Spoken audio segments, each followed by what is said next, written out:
Godrej లాకర్ని break open చేసి తీసుకొని వెళ్ళాడు. సో ఆ లాకర్ ఎక్కడ ఉంది ఇదంతా ఐడియా ఆ పర్సన్కి ముందు నుంచే ఉంది అక్యూస్డ్కి. సో దాన్ని అడ్వాంటేజ్ తీసుకొని కంపెనీకి బ్యాక్ సైడ్లో ఒకటి రూఫ్లో గ్యాప్ ఉంది.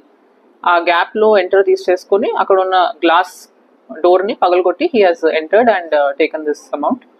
సో ఈ సీసీటీవీ ఫుటేజ్ వచ్చిన తర్వాత మా క్రైమ్ టీమ్స్ అన్ని మార్నింగ్ అరౌండ్ 9:30, 10 o'clock మాకు ఇన్ఫర్మేషన్ వచ్చింది. And within a span of 6 to 7 hours అక్యూజ్ని ఐడెంటిఫై లొకేషన్ అనేది ఎక్కడ ఉంది ఐడెంటిఫై చేసుకొని ఆయన పట్టుకుంటాం జరిగింది. దీంట్లో we would like to put on record our appreciation for Adilabad police also. మాది ఈ ట్రేస్ చేస్తున్న క్రమంలో మాకు తెలిసింది ఏంటంటే ఆయన బస్లో is a native of Madhya Pradesh area, Purili అనే విలేజ్ అక్కడ. సో ఆ ఏరియాకి బస్లో ట్రావెల్ చేస్తున్నట్టు మాకు ఇన్ఫర్మేషన్ వచ్చింది. సో ఆదిలాబాద్ ఆల్మోస్ట్ దాటే క్రమంలో మాకు ఇన్ఫర్మేషన్ వచ్చింది. సో ఆ ఏ బస్లో ట్రావెల్ చేస్తున్నాడు అది ఇంకా బస్ డ్రైవర్ డీటెయిల్స్ మాకు వస్తాం వలన టైంకి అక్కడ ఉన్న ఆదిలాబాద్ లోకల్ పోలీస్కి కమ్యూనికేట్ చేస్తాం జరిగింది. వాళ్ళ అసిస్టెన్స్తో along with our own crime teams ఇక్కడ నుంచి మేము డిస్పాచ్ చేసాము. సో వాళ్ళ అసిస్టెన్స్తో వాళ్ళ కరెక్ట్ టైంకి బస్ని ఇంటర్సెప్ట్ చేసి ఆ అక్యూస్ని along with the amount we have manage to recover it. So ఈ కేసులో చాలా క్విక్ డిటెక్షన్ జరిగింది.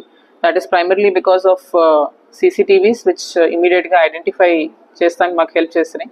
అక్యూస్ డీటెయిల్స్ ఎవరు అని ఐడెంటిఫై అయింది.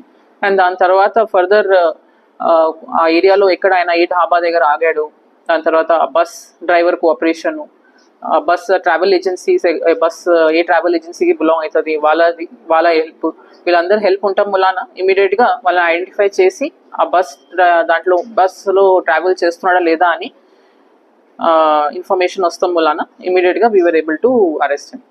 సో ఈ కేసులో ఒకటి నోట్ చేయాల్సిన ఇష్యూ ఏంటంటే ఆ బిల్డింగ్లో ఒక సీరియస్ ల్యాబ్స్ ఉంటుంది, like gap between the wall and ఎంట్రన్స్కి ఒక సీరియస్ ల్యాబ్స్ ఉంది. సో కంప్లీట్ క్లోజ్ లేదు స్ట్రక్చర్. అట్లా ఉండటం వలన ఈజీగా ఆ పర్సన్ యాక్సెస్ చేయగలడు.